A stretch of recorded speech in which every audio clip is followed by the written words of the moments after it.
pada telur, bisa mengikat biotin sehingga bisa menurunkan ketersediaannya. Ya,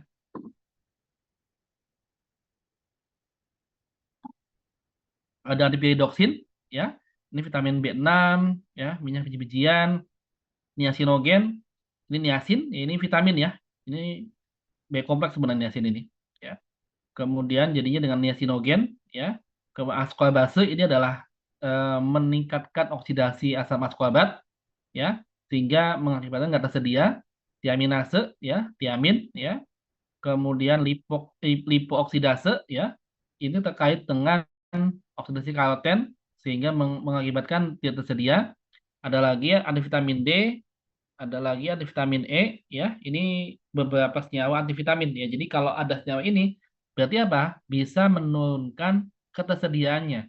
Baik itu dalam konteks mengikat atau bisa juga mengubah senyawanya. Kayak misalnya ascorbase kan mengubah ya. Ascorbase, tiaminase, lipoksidase, ini enzim-enzim yang dia mengubah ascorbat, vitamin C, tiamin menjadi senyawa lain sehingga secara fungsi dan bentuk bukan lagi sebagai vitamin C dan tiamin.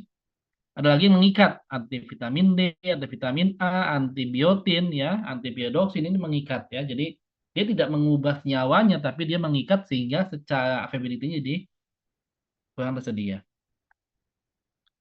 Vitaminase ya, ini B kompleks ya.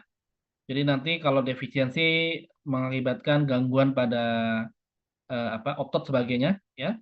B1 ini tiamin, yang B2 yang tiaminase itu yang mana ya. Kemudian ini tiamin ya, kemudian ini adalah faktornya ya. Ini enzimnya ya.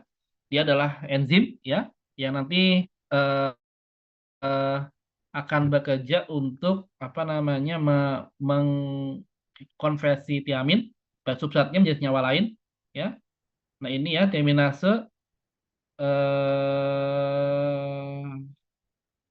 kalau misalkan ada tiaminase, maka mengakibatkan perubahan tiamin sehingga defisien vitamin B, defisien ya, akhirnya ini ya, vitaminosis ya. Nanti ada lagi terkait dengan otot yang otot yang kurang terkondisikan ya, kurang kurang responsif ototnya biasanya.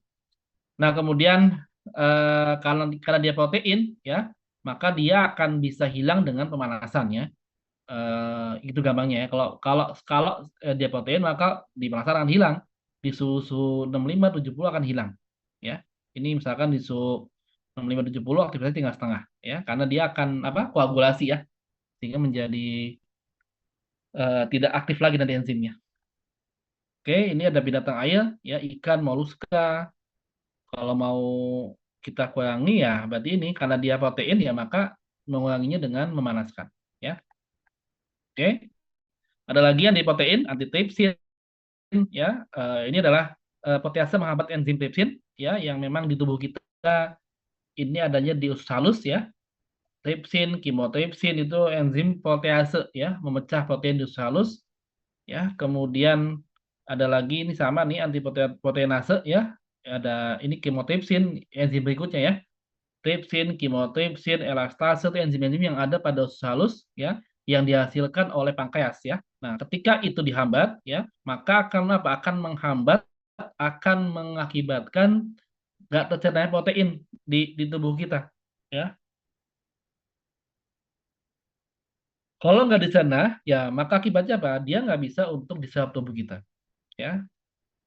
Kemudian ada lagi polifenol ya, yang dia mengikat protein. Jadi ketika ada tanin ya, kompleks dengan tanin, nanti dia bisa mengikat protein sehingga nanti bisa mengganggu sama sih sebenarnya viabilitasnya. Jadi bedanya kalau yang dua ini adalah enzim ya, yang dia akan menghambat enzim-enzim yang bekerja untuk mendestruksi protein yang ada di makanan yang dosis halus. Kalau polifenol adalah enzim apa namanya senyawa ya, yang dia akan mengkelap atau mengikat protein dengan tanin dan fitat sehingga menjadi satu senyawa tertentu ya yang dia bisa tidak akan dicerna oleh enzim ya nanti dikeluarkan oleh tubuh kita ya. Kemudian ini antitrypsin ya. Jadi kacang-kacangan biasanya ya kacang-kacangan. Kemudian eh, Ini kalau dicoba misalkan ya, ada tripsin ya, ini dapat menghambat protein lisis atau protein eh, apa namanya besi protein ya, sehingga nanti menjadi tidak dicerna oleh tubuh kita ya. Sama ya. Jadi kalau kita bicara tiaminase, antitrypsin, karena dia adalah protein ya, maka gampangnya kalau protein sebagai bahan, sebagai apa namanya, sebagai senyawanya, maka inaktivasinya itu paling gampang adalah dengan pemanasan ya. Karena protein kalau dipanaskan dia akan denaturasi sehingga akan mengubah struktur dan fungsi yang asalnya ya. Pakai panas atau pakai pH juga sama ya. Ini yang bisa, kan udah pernah praktikum kan di biokim ya. Kalau bicara enzim protein ya, maka dia akan sensitif terhadap apa? Suhu, pH ya. Itu ya, itu hal yang mendasar tuh ya. Kalau pH-nya kita atur misalkan, pernah ingat pembuatan pembuatan apa namanya? Tahu, apa bikin tahu, gimana bikin tahu? Kan dari kedelai ya kan? Di blender kan? Bubur, bubur kedelai kan? Itu disaring kan ya? Ambil filternya kan? Itu masih liquid kan? Masih masih bentuk susu kedelai kan ya? Nah, untuk membuat proteinnya terpisah kan gimana caranya? Ditambahin apa itu? Pembuatan tempe, tahu sorry. Pakai apa senyawanya? Ingat nggak? Tambah Ada cukup. yang tahu? Asam cuka atau ada lagi yang lain? Kalau asam cuka nanti efeknya adalah apa namanya, asam biasanya. Ada lagi yang lain. Dia bisa pakai kalsium, ya apa namanya, batu batu kapur tuh kalau ininya. Itu agak basah. Itu kan kalau kita tadi nggak mau asam cuka, mau mau kalsium, apa batu kapur tadi itu kan dua hal yang ngubah pH kan ya, ngubah pH sehingga nanti ujungnya jadi mengendap kan, terkoagulasi kan, denaturasi kan ya. Itu kan bukti bahwa apa namanya, ya protein akan terganggu strukturnya dan fisiknya kalau dia diatur pH-nya. Nah itu pembuatan tahu pakai begitu. Nanti setelah dia diendapkan, baru kita pisahkan kan, kita press kan, kita tekan kan ya, jadi tahu gitu kan. Ya itu contoh ya. Jadi itu bukti bahwa ya protein bisa dipisahkan, dipisahkan, diendapkan dengan enzim lagi, dengan pH, dengan pemanasan sebagainya. Ya. Oke, ini mineral ya, ada tanin ya. Ini adalah ada pada mana, teh ya biasanya ya. Tanin ya yang membuat dia pahit kan tanin sebenarnya ya. Nah, tanin ini adalah polifenol ya. Dia termasuk senyawa fenol tapi yang kompleks. Jadi namanya polifenol disebutnya. Nah, kemudian dia bisa mengangkat Fe. Nah, nanti kalau Fe-nya diikat oleh tanin, maka akibatnya adalah mengurangi ketersediaan Fe yang bisa diserap tubuh kita, ya. Nah, kalau Vitat ini adalah eh, biasanya adalah Fe dan fosfat biasanya, fosfat biasanya. Bahkan ini ada lagi misalkan eh, selenium, tembaga dan zinc, ya. Ada lagi ini kurang satu, Vitat bisa adalah Fe dan fosfat biasanya sebenarnya, ya. Nah, kemudian sama nih, ketika ada Vitat yang mengikat, ya, maka akan mengganggu penyerapan dari si mineral yang lain, ya. Nah, kemudian ada lagi glikogen, ya. Ini adalah eh, ini apa? Dia nanti akan me, apa namanya, mengikat mengikat apa? Iodium, iodium, ya. Jadi dia akan mengikat iodium, ya. Sehingga apa? Sehingga menyebabkan mengganggu kerjanya hormon tiroid. Karena salah satu faktor yang membentuk tiroid hormon itu adalah, kalau pernah, di biokim dulu ya, di biokim. Jadi salah satu faktor yang membentuk dari hormon ini adalah iodium tadi. Jadi kalau iodiumnya dihambat, ya, tidak ada atau tidak tersedia, maka bisa mengganggu sintesis dari hormon tiroid ini. Ya. Jadi itu, jadi kalau tanin adalah Fe, fitatin Fe dan fosfor, kalau getogen itu adalah iodium, ya. Itu adalah mineral-mineral yang diikat oleh antimineral. Ini fitat ya. Jadi dia pada kacang-kacangan biasanya ya, ketika dia berikatan ya, maka dia bisa mengikat mineral sehingga yang esensial nggak tersedia. Ya, ini ya. Kemudian sekian ya untuk beratnya ya. Kemudian ini di tanaman ya. Kalau tanaman dia punya fungsi lain ya. Dia sebagai sumber fosfor ya. Jadi dia justru di tanaman ya, vitamin ini punya fungsi lain. Dia fungsinya positif. Untuk apa? Untuk menyimpan sebagai sebagai tempat simpanan fosfat bagi tanaman ya. Itu di tanaman ya. Tapi bagi kita jadinya tidak tersedia P-nya di sini. Ya. Oke, kemudian ini ya, kita berkaitan dengan ion Zn, Cu, Mn ya, MgFe kalsium ya. Nah, kemudian eh, kalau kita tidak punya enzim ya yang dapat menghidrolisis fitat dan mineral.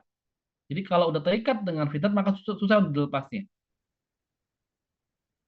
Nah, kemudian eh, di beberapa kasus ya, karena dia bisa mengikat kalsium, akibatnya apa? Mengganggu penyerapan kalsium sehingga mengganggu eh, apa ketersediaan kalsium yang ada di tubuh kita ya.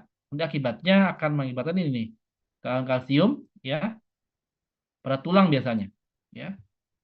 Oke, kemudian nah untuk mengurangi fitat bisa dengan perendaman, perkecambahan, perebusan, fermentasi. Nah, karena dia sifatnya asam ya. Kayak tadi kan kalau kita bicara senyawa yang protein, ya, tadi ada protein, ada enzim, kita bisa apa ya? Kendalikan, kita bisa hilangkan dengan tadi apa tadi pemanasan ya. Pemanasan bisa dengan menggunakan pH. Nah, kalau senyawa yang non protein, ya maka bisa dengan apa? Fermentasi misalkan. Fermentasi, perebusan, pemasakan, ya. Harapannya dengan dia direbus, dimasak, difermentasi, maka dia akan berubah secara senyawa sehingga mengakibatkan bisa melepaskan Fe mineral yang dikatnya ya, itu bedanya ya. Ini misalnya beberapa penelitian ya, pendaman pada 60 derajat suhu 3 jam mengakibatkan penurunan asam fitat ya, pada pH ya menurunkan maksimal sekian ya. Kemudian eh,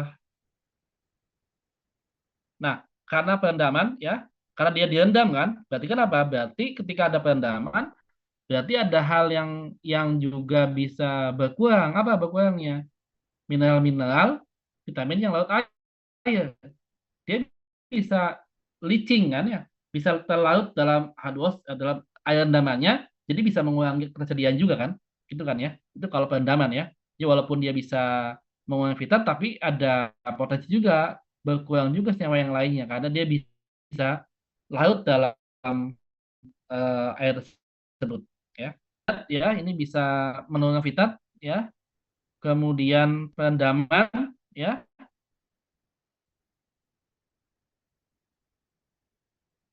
juga bisa mengakibatkan penurunan fitat ya. Kemudian ini ya. Jadi ketika karena dia asam ya, kalau asam cenderungnya adalah senyawa yang mudah larut dalam air ya sehingga bisa mengurangi ketersediaannya.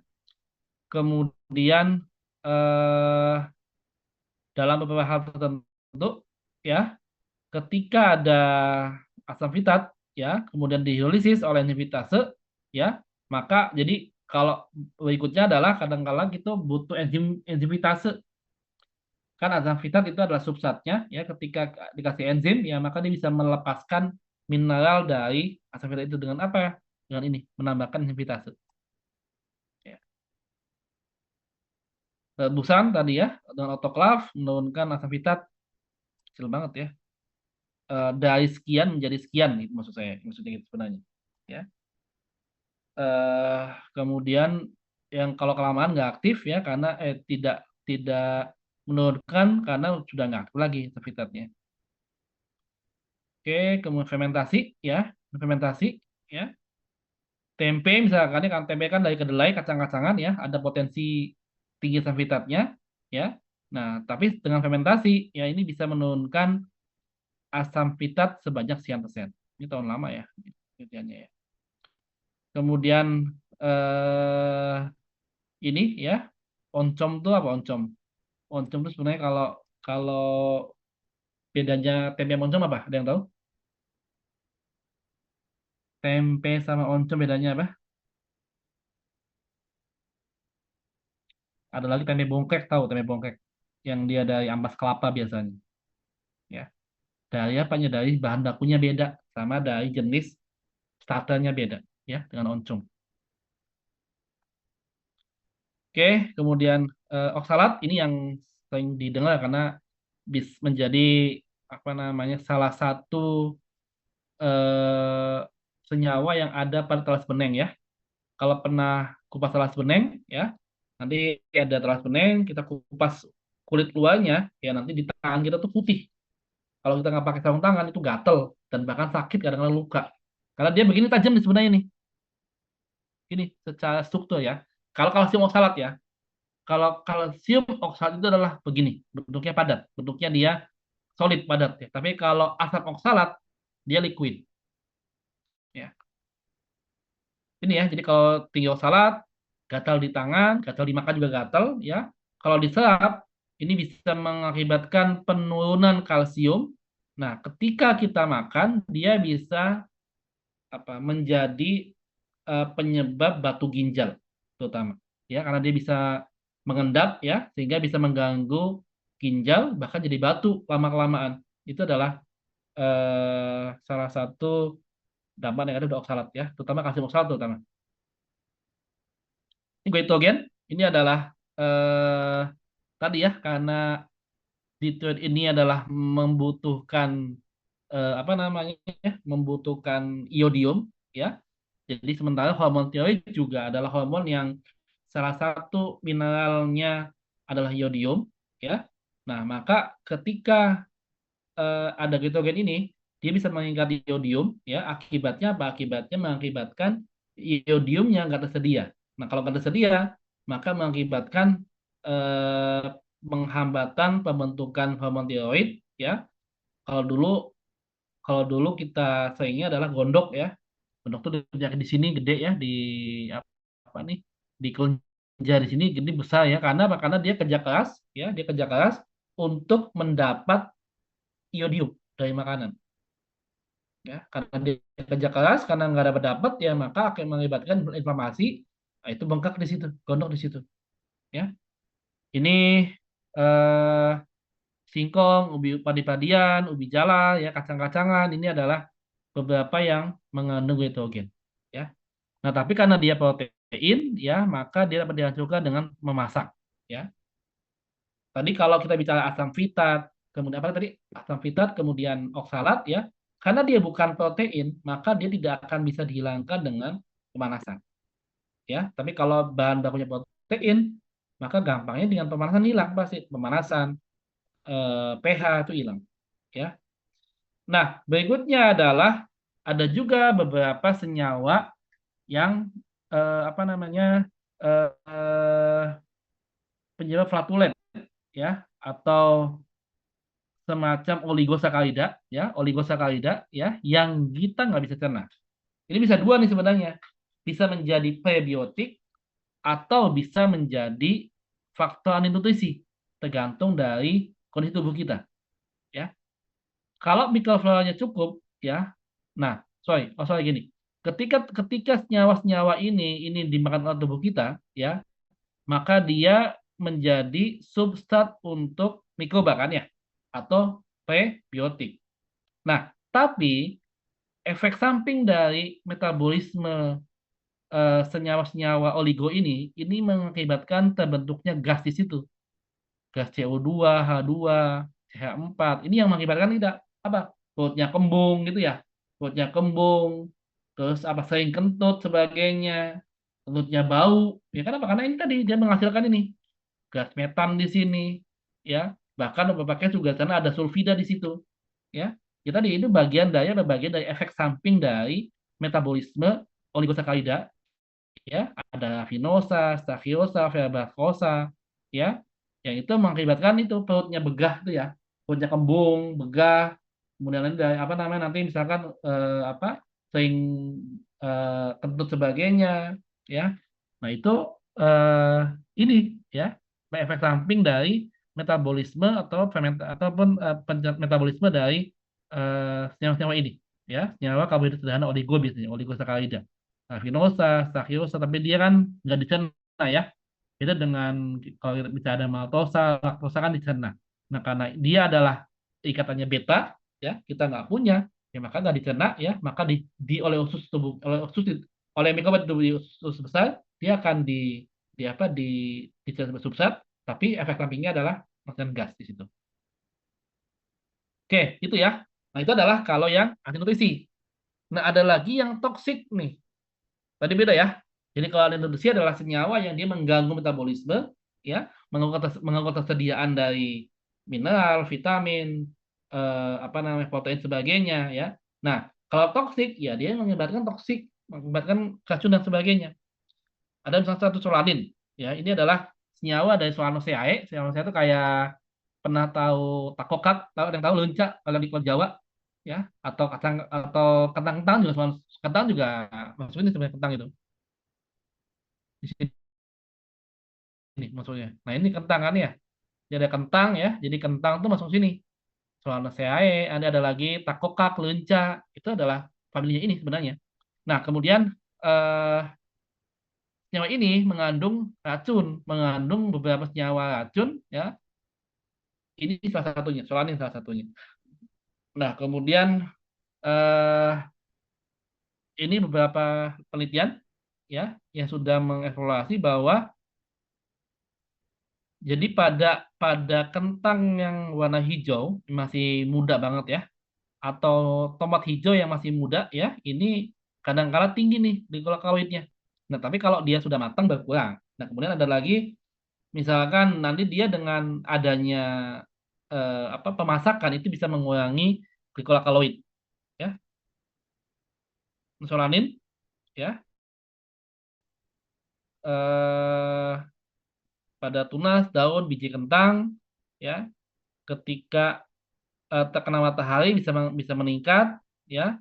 Kemudian bisa makanya kalau kentang tuh kalau dia masih ya memang sih dihindari memang. Kentang juga dia kan di dalam, kalau kentang tuh kan beda ya. Ini di dalam tanah kan tumbuhnya ya. Jadi ketika kena matahari itu justru memicu munculnya solanin ini ya.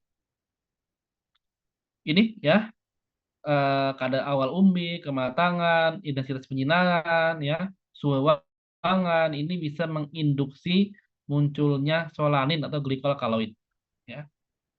Oke, kemudian tapi ini juga bisa dihilangkan dengan ini pemanasan, pemanggangan, perebusan, nanti dia sifatnya protein ya. Oke, kafein ya, ini pada jelas ya, ada kopi ya, coklat ya. Nah, kemudian eh, sifatnya lebih ke stimulan ya, ketergantungan ya. Kalau kita suka kopi ya pasti tergantung sama kopi kan. Jadi nggak enak kalau nggak minum kopi kan ya. Nah, kemudian eh, yang tinggi kopi apa? Robusta atau Arabica? Yang tinggi kafeinnya? Yang mana? Yang tinggi kafein? Robusta atau Robusta, Arabica? Bapak. Yang dia di bawah ya, yang tumbuhnya di bawah 1000 derajat, yang 1000 meter ya, di atas, di bawah DPL ya. Kalau Arabica di atas ya, itu asam biasanya kalau Arabica. Kalau pernah makan gayo ya, yang gayo tapi yang Arabica ya itu dia asam. Tapi kalau Robusta itu adalah agak pahit. Itu kenapa? Karena tinggi kafeinnya di situ ya. Nah, kafein ini begini ya, bisa merangsang katekolamin, epinefrin, norepinefrin, ya nanti bisa beberapa case tuh kalau orang yang nggak cocok kadang kala tuh jantungnya berdebar-debar, jadi meningkatkan detak jantung. Ada nggak begitu? Itu ada. Eh, saya juga itu saya karena dia nggak cocok ya. Nah, dia akhirnya kalau minum kopi dia anunya berdetak kencang nih jantungnya. Ya karena ini dia merangsang sekresi hormon katekolamin, epinefrin ya, yang nanti memicu adrenalin ini. Ya. Oke, kemudian kafein juga meningkatkan efek apa? Ini ya, efek mudah untuk buang air kecil. Ya, itu adalah kafein. Nah, sianida ya, ini adalah eh ya, ini zat racun ya. Saya nggak tahu zamannya pernah dengar yang dulu apa yang diracun pakai kopi itu, sianida. Siapa tuh namanya? Yang pernah dengar? siapa yang di kafe itu, ya, yang dia mengandung racun cyanida gitu kan ya. Nah, itu kan racun ya. Nah, kalau ini sebenarnya eh, ada pada kacang-kacangan, ada ya. Kalau pernah tadi saya bilang makan kacang rasanya nggak enak, pahit, itu adalah mengandung cyanida sebenarnya. Atau kalau pernah tahu keluak nggak? Keluak, ada yang tahu keluak? Kalau membuat rawon itu dari keluak hitamnya. Atau kalau mau mengawetkan ikan, keluak namanya.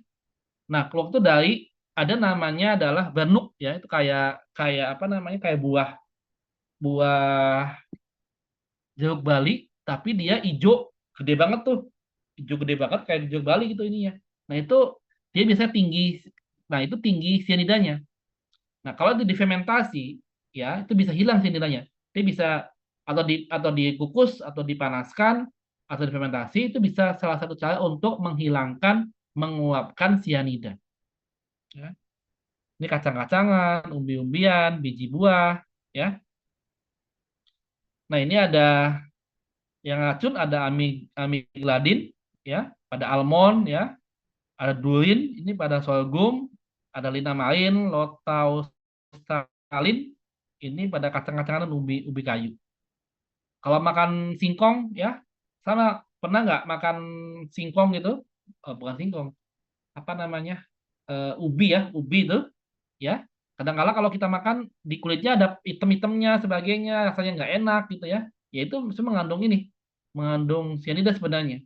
Tapi kan udah dimasak, ya udah diolah, udah dikukus, ya itu bisa menghilangkan banyak cyanida di situ. Ya. Ini ya, ada ubi kayu, ubi jala, sebagainya. Ya, jadi segini umumnya. Cyanida, ya, ini kemudian dapat akumulasi, ya, diabsorpsi, ya, lalu akan dicerna, ya, nanti bisa nembus ke sini, ya. Nah, apa yang terjadi? Cyanida ini nanti akan apa? Dia kalau udah masuk ke tubuh kita, ya, dia bisa masuk ke dalam darah. Dia nanti bisa berkompetisi dengan hemoglobin, mengikat oksigen,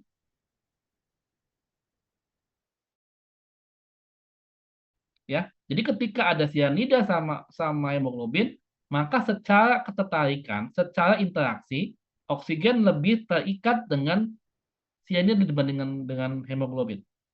Ketika cyanida ini mengikat oksigen, akibatnya apa? Akibatnya adalah bisa mengurangi oksigen, ya, di tubuh kita. Bahkan kenapa dia bisa bisa kematian? Ya karena otak itu membutuhkan oksigen. Nah, ketika oksigennya dihambat, diikat oleh cyanida, maka dia nggak bisa memberikan oksigen ke otak. Akibatnya bisa meninggal. Ya, itu adalah secara metabolisme. Kenapa cyanida ini bisa mematikan? Ya, karena dia bisa mengikat oksigen sehingga mengurangi ketersediaannya, dan nanti bisa mengakibatkan otak ini nggak dapat oksigen. Oke, itu adalah di beberapa yang ada di tanaman ya. Nah, kalau di nabati, ya, kalau di hewani ini adalah bisa dari pengolahan biasanya, ya. Kan kadang-kala kalau ditambak itu kadang-kala dia menggunakan ada apa, antibiotik yang dipakai ditambak, ya. Kemudian juga ada chloramphenicol. Bahkan kalau pernah dengar misalkan kita recall ya, kita misalkan ekspor udang di recall, misalkan dibalikin karena tinggi chloramphenicol-nya. Itu salah satu yang dibudidaya, kadang-kala dia menambahkan antibiotik supaya tidak mati, itu tidak mematikan mikroba ya.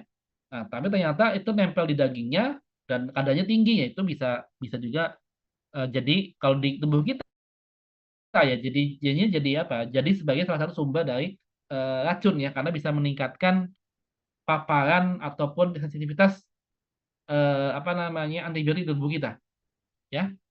Kemudian ada lagi adalah di pengolahan. Ini nitrat-nitrat ya. Ada di mana nih?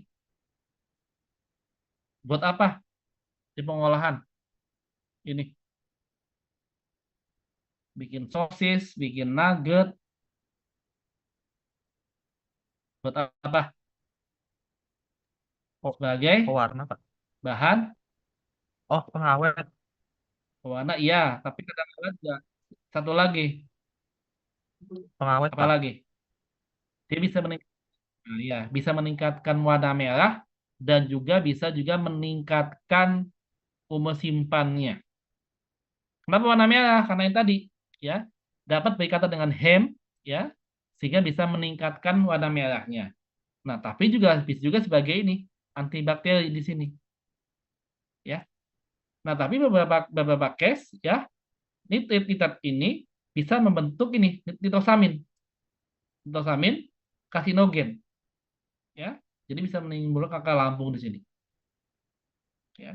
Nanti kalau ada steak, barbecue, ikan asap ya. Ini kalau nanti apa adanya kan ini kan dari mana nitrosamin? Dari dari reaksi Maillard ya. Salah satunya kan ya. Maillard sebagainya ya.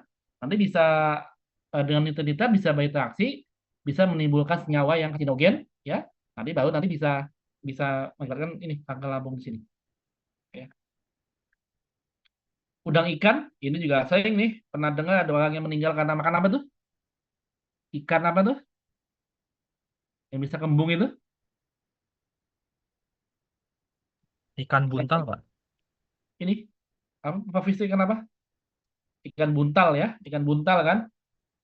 Ikan buntal ya karena dia punya ini kedotoksin ya, yang dia bisa menghambat saraf ya, menghambat masuknya Na ke dalam membran sel saraf ya. Kalau Na-nya dihambat, maka bisa pusing, lumpuh, bisa nggak bernafas di sini. Ya, ini toksin ya dari ikan shellfish paralisis ini ya. Ini tahun sekian ya keracunan setelah makan ikan ini ya. Histamin ini adalah eh, salah satu zat kimia yang timbul ketika apa namanya ikan itu dibiarkan di suhu di atas 10 derajat ya. Histamin akan bentuk, nanti apa akibatnya? Akibatnya adalah bisa alergi, gatal-gatal ya. Itu ya. Lalu ada lagi adalah di telur. Tadi ya, telur mentah ini ada tadi avidin jadi ada avidin anti dia histamin sorry antibiotin ya avidin antibiotin ada lagi ovomucoida ya ini jadi makanya kalau mungkin ya kalau kalau dikasih apalagi ke bayi ya itu harusnya yang matang ya jangan setengah matang bahkan yang mentah apalagi ya kemudian mentah resiko lain ketika mentah adalah ini salmonella ya karena salmonella ini salah satu mikroba yang bisa menembus lapisan dari si kulit cangkang telur itu bisa masuk ke dalam situ ya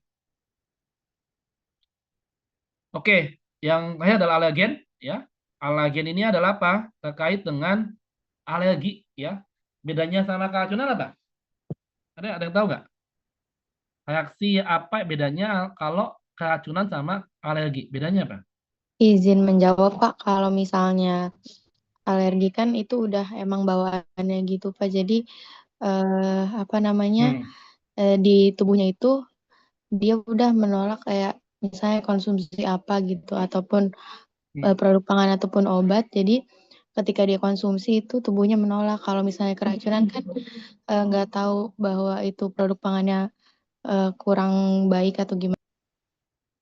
Hmm. Terus bedanya kalau kita mau membedakan ada sesuatu, ada kejadian ini karena alergi atau keracunan gimana bedanya? Gimana gampangnya membedakannya? Penyebabnya karena ini keracunan, ini misalkan ini misalkan karena alergi apa? Kita lihat case MBG ya. MBG kan ketika ada keracunan maka apa? Maka efeknya adalah ke semua yang ada di situ kan, yang mengkonsumsi kan, ya. Misalnya ada MBG ya maka efek keracunannya itu sebagian besar akan terkena efek itu. Walaupun agak beda-beda. Ada yang mungkin hanya apa namanya hanya pusing, hanya mual-mual, ada yang muntah-muntah, bahkan sampai mungkin ke rumah sakit sebagainya. Tapi kan itu gejalanya jadi massal. Tapi kalau alergi itu hanya dia aja yang kena. Misalkan ada orang yang alerginya gatal gitu ya, pernah nggak misalkan makan sesuatu bibirnya gede gitu bibir kitanya, ya itu kan alergi juga sebenarnya kan. Nah itu alergi ya. Jadi kalau alergi biasanya lebih case-nya lebih ke personal. Tapi kalau keracunan adalah masalah biasanya case-nya, ya. Nah, kemudian ya lagi ini banyak ya, karena protein-protein umumnya ya kacang kacang-kacangan, kedelai, susu, telur, ikan, ya itu umumnya karena itu umumnya. Tungau, ya itu ada umumnya karena protein biasanya. Makanya sekarang kalau lihat lihat di makanan kan ada misalkan alergen apa namanya memicu alergi gitu kan ya, food alergen apa namanya allergenic food gitu maksudnya ya, karena dia bisa memicu alergi, terutama kalau bahan bakunya ada susu, ada ikan, ada kacang-kacangan, ada kedelai itu nanti bisa di labeling sebagai allergenic food gitu biasanya ya. Makanya ini tadi ya, ini ada pelabelan di sini, pelabelan untuk makanan jadi. Ya. Oke, gejala lagi begitu ya, tergantung ya. Ini adalah personal ya, bisa karena bisa jadi setelah 2 jam atau ada yang langsung beda-beda nih. Ada lagi misalkan dari pembengkakan di mulut ya, di bibir sini ya, susah bernafas. Kemudian ada lagi kembung ya, diare, bahkan sampai ke kematian di sini ya. Ini alergi ya, macam-macam ininya ya, bisa dari mulut di sini, bisa ke lambung, bisa usus halus, bisa ke apa? Bisa ke paru-paru ya, juga nanti ke sana di sini. Oke ya. Baik, itu adalah 3 hal yang penting ya.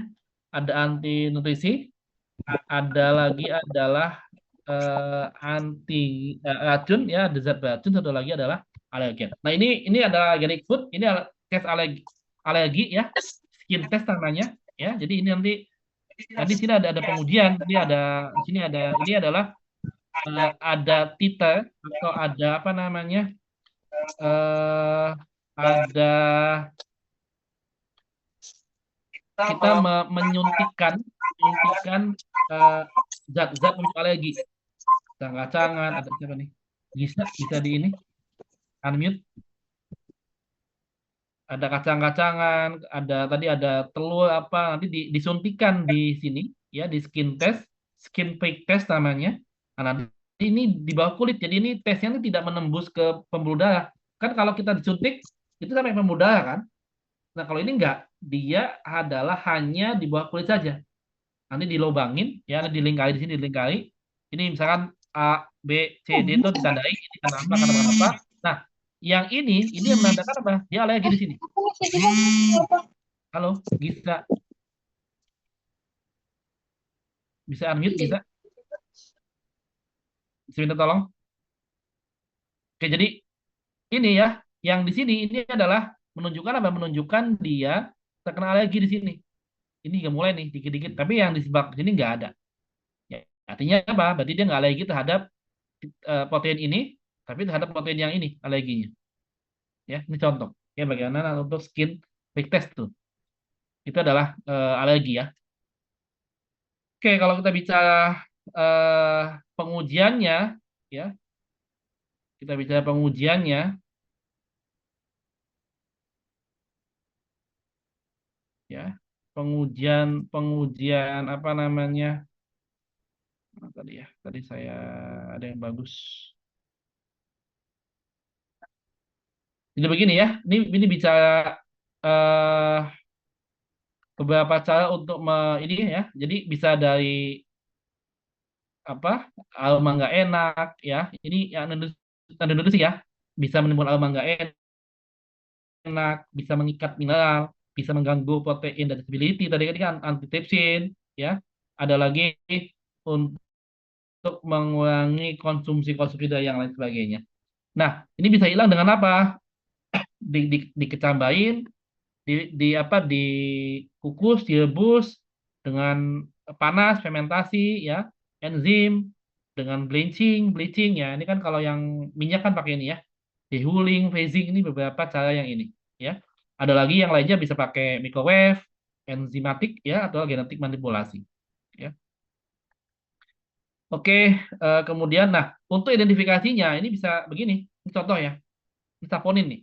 Dia juga beracun sebenarnya ya. Saponin ya, ini bisa menggunakan TLC, tinilaian kromatografi ya. Bisa menggunakan spektrofotometer atau bisa juga menggunakan ini HPLC yang pernah kita pelajari. Tapi kalau kalau mau HPLC lebih bagus nih. Lebih bagus, tapi apa syaratnya? harus memiliki standar, gitu ya. Jadi macam-macam nih metodenya, ya. Bisa menggunakan HPLC, bisa menggunakan TLC, ya. Kemudian juga bisa menggunakan imunisasi juga bisa, ya, tergantung dari metodenya, ya. Jadi ini, ya, jadi bisa kalau kita bicara apa namanya yang sederhana itu bisa bisa diendapkan, ya, diendapkan, ya. Atau kalau kita mau diukur kuantitinya bisa menggunakan HPLC, FTLC, ya, atau bisa juga spektrofotometer, ya. Ini paling umum nih biasanya, ya, pengujiannya atau menggunakan imunoenzimatik, ya. Oke, itu contoh beberapa metode ya yang bisa digunakan untuk menganalisis, ya, nutrisi, ya, bisa menggunakan hanya diendapkan saja, diendapkan nanti kita bicaranya bicara yield, ya. Kan kalau diendapkan bicaranya yield, bisa nanti ada bicaranya ada rendemennya, ya, atau bisa juga dipakai spektrofotometer, ya. Maka syaratnya apa? Kalau mungkin ada warnanya, kalau mungkin, ya. Kalau enggak juga tetap harus pakai standar, ya. Atau yang ketiga dengan menggunakan ini, ya, HPLC, LCMS ataupun TLC, ya, sama sebenarnya. Oke, itu adalah terkait dengan anti nutrisi, ya. Jadi sama ya metodenya bisa berbagai macam cara, ya. Misalkan ini apa? Ini misalkan ini metodenya saya nyari. Oh, di sini nggak ada. Di sini nggak ada Vitat ini. Ini ya, misalkan ini Vitat ya, ini Vitat. Nah ini Vitat ya, ini pakai enzim nih, ya. Ini pakai Adam Vitat, nanti pakai enzim vitase, nanti jadi senyawa ini, nanti di sini ada pewarna, nah, nanti sini ada warnanya, biru warnanya. Jadi kalau semakin biru maka semakin tinggi Vitatnya di sini. Ini untuk mengkuantifikasi ya, bisa menggunakan ini spektro nih, ya. Dia menggunakan ini spektrofotometer, ya, pada panjang lubangnya 665, ya. Ini contoh yang pakai spektro nih ya.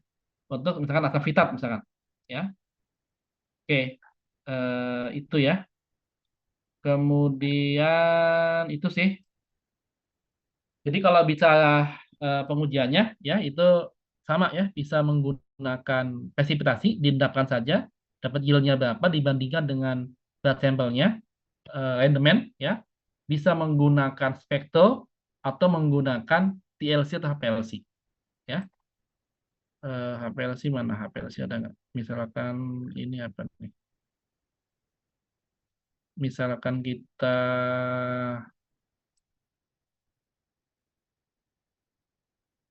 nah, sini ada ya.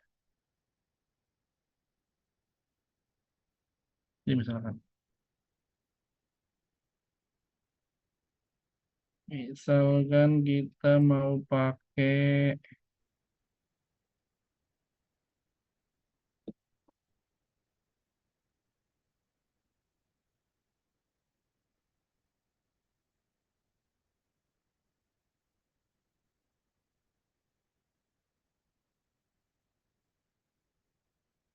ini ya, ini misalkan ini kita pakai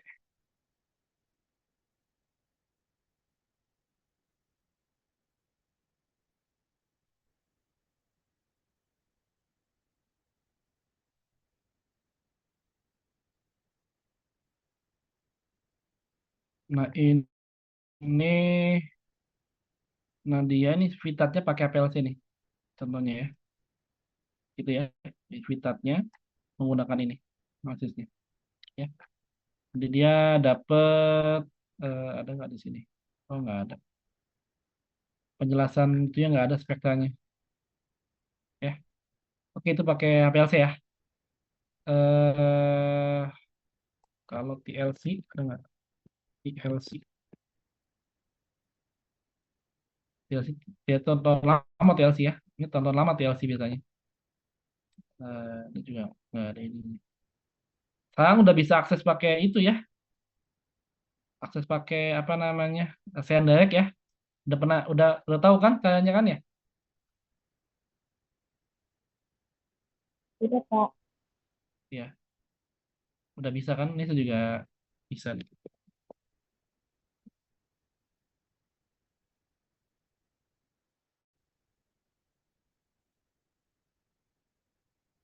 Oh, udah nggak bisa. Oh, ini nggak bisa. Berarti dia nggak langganan kalau begitu. Oke ya, itu adalah ininya ya. Nah, nanti tugasnya, nanti saya minta eh setiap nanti saya minta dibikin satu kelas ada berapa kelompok? Satu kelas berapa kelompok? Satu kelas ada berapa orang? Rata-rata 30 ya. Rata-rata 30, Pak. Oke, kalau saya minta satu kelompoknya 5 orang, berarti sekitar 6 kelompok ya. 6 kelompok. Nanti setiap kelompok eh nanti saya tentukan deh. Nanti malam saya WA di grup ya. Intinya adalah nanti saya tinggal lagi milih apakah langsung dedicated, langsung spesifik ke anti nutrisinya atau misalkan ke apa namanya ke bahan bakunya, misalkan kedelai, kacang-kacangan, telur. Jadi nanti misalkan kalau ke bahan baku berarti nanti berarti nanti saya ada 6 kalau 30 ya 6 kelompok berarti kan ya 6 kelompok nanti ada 6 komoditas, ada kacang-kacangan, ada kacang, ada kedelai, ada telur, ya, apalagi misalkan ada umbi-umbian, ya, ada singkong. Nah, nanti ada 6 komoditas. Nanti saya minta untuk identifikasi senyawa apa namanya, senyawa anti nutrisinya apa, anti racun, senyawa beracunnya apa, gitu ya. Ini baru dari situ diminta untuk berikutnya adalah dicari literatur untuk metode-metode pengolahan apa yang bisa mengurangi intensitasnya, mengurangi kadarnya. Yang ketiga yang berikutnya adalah metode bagaimana caranya identifikasinya. Ya, jadi ada 3 hal penting. Pertama adalah dari bahan baku itu identifikasi senyawa anti nutrisinya apa, senyawa senyawa racunnya apa, lalu metode pengolahan apa yang bisa mengurangi senyawa tersebut. Yang ketiga adalah eh, teknik analisis untuk mengukur kuantitatifnya ya. Nanti ada dua, minimal minimal bisa pakai dua, eh, bisa pak minimal ada dua ya. Saya minta ada bisa pakai spektro dan juga HPLC ya. Tolong di ini kan caranya. Nah, nanti jadi bikin makalah terkait dengan analisis nutrisi pada berbagai komoditas. Nanti saya WA komoditasnya. Ada kacang, telur, kedelai, umbi-umbian ya. Ada 6 lah pokoknya. Saya baru nemu 4 berarti. Nanti kita bagi aja.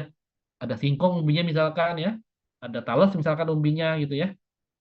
Jadi tolong nanti dibahas nanti ada biasa ada apa latar belakang, ada pendahuluan sebagainya. Ya, nanti langsung ini review ya, review review saja latar belakangnya komunitas itu, nanti baru identifikasi nyaman anti nutrisi sama racunnya. Berikutnya adalah yang ketiga adalah eh, metode pengolahan untuk mengurangi kadarnya. Yang paling ujung baru metode analisisnya. Ya, itu ya itu tugas kedua sih. Kayaknya tugasnya itu aja sih kayaknya gitu. Oke, ini saya minggu keberapa sih? Saya kurang berapa pertemuan ya? Ini minggu keberapa ya saya tuh? Saya utang dua kalau nggak salah. Minggu ini sama minggu lalu kalau nggak salah ya. Utang saya dua kalau nggak salah ya. Ini kan ini kan sebenarnya buat minggu ini kan, ya. Saya ada 1 minggu kalau nggak salah yang saya belum belum masuk tuh kalau nggak salah ya. Jadi saya mungkin masih minggu depan kan masih kuliah minggu depan ya. Satu lagi. Saya berarti butuh satu pertemuan lagi tuh sebenarnya untuk bisa apa namanya menyampaikan semuanya. Nanti adalah vitamin ya. Satu lagi adalah pengolahan. Oke, itu sih dari saya. Ada yang didiskusikan apa ini? Ada pertanyaan? Ya, Jamal, silakan.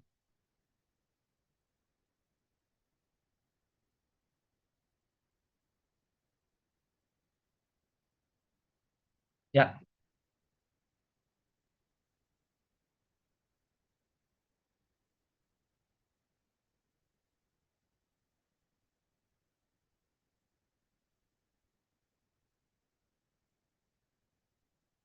ya. Ya kalau posisinya itu bisa ada di situ ya masuk aja. Walaupun karena dia konsumsi agak beracun kan, tapi yang enak sih kalau mungkin dia native di situ. Emang ada di situ asalnya gitu maksudnya gitu tuh. Kalau mungkin gitu. Kalau memang ada sih yang ada memang dia ada situ asalnya bukan karena dia makan ya. Kan kalau tadi kan dia mungkin karena dia makan alga akhirnya dia terkontaminasi kan. Atau misalkan kalau kayak jagung misalkan ya disimpan di suhu sekian kontaminasi kan ya. Karena di sana ada aflatoksinya kan. Atau misalkan kayak tadi ikan ya dibiarkan di suhu 10 dari ke atas kan nanti bisa ada histamin ya kan ya. Ya itu kalau mungkin sih dicari yang jangan histaminnya tapi yang memang secara alami ada di bahan tersebut. Kata misalnya tadi ada soalnya saya tadi ada kacang apa? Tadi ada apa namanya? Kentang ya, dia mengandung solanin ya, begitu tuh. Jadi senyawa yang asalnya memang ada di situ. Tapi saya cenderungnya mungkin akan ke ini sih, akan ke nabati sih cenderungnya, tidak akan ke hewani sih cenderungnya. Ya, karena lebih banyak sih di nabati biasanya. Ini, ya. Ada lagi? Baik, kalau nggak ada, ini saya anggapnya masuk semua aja ya. 100, 116. Karena biasanya kalau kayak kayak kapan gitu yang online gitu, aku ujungnya saya absen ujung-ujungnya. Nanti ujung-ujungnya semuanya juga ngomongnya yang sekian itu nggak absen nggak raise hand gitu maksudnya. Atau dia hilang sinyal. Ujung-ujungnya masuk semua ujung-ujungnya kan. Kapan pas akhir saya online kalau nggak salah ya. Saya ngabsen kan. Terus raise hand kelas A, kelas B, kelas C, kelas D. Terus kita kita kuantifikasi, kita hitung kan kelas A sekian, yang masuk sekian, B sekian, C sekian, D sekian. Pas itu ada yang masuk WA ke saya tuh PJ mata kuliahnya. Semuanya masuk semua ujung-ujungnya. Ya udahlah, it's up to you lah untuk masuk sih sebenarnya. Yang penting ujian bisa. Jangan sampai nanti masuk nggak bisa, ujian juga nggak bisa tuh. Masuk juga nggak, ujian juga nggak bisa ya. Oke, berarti ujian mungkin sih esai ya ujiannya. Nanti mungkin analisis soalnya biasanya kalau yang di Eng biasanya. Karena kalau multiple choice juga nggak pada tempatnya sih. Saya nggak puas sebenarnya. Walaupun saya juga punya effort lebih tuh nanti untuk mengoreksinya sebenarnya. Tapi ya terpaksa lah. Harus begitu mungkin ininya. Baik, itu dari saya. Terima kasih. Kita ketemu lagi di kapan ya? Nanti minggu depan sekali lagi online sama satu lagi offline ya di Jumat terakhir. Ya. Baik, itu dari saya. Terima kasih. Sampai warahmatullahi wabarakatuh. Waalaikumsalam warahmatullahi wabarakatuh. Warahmatullahi Terima kasih Bapak, wabarakatuh. selamat Ya. malam. Terima kasih Pak.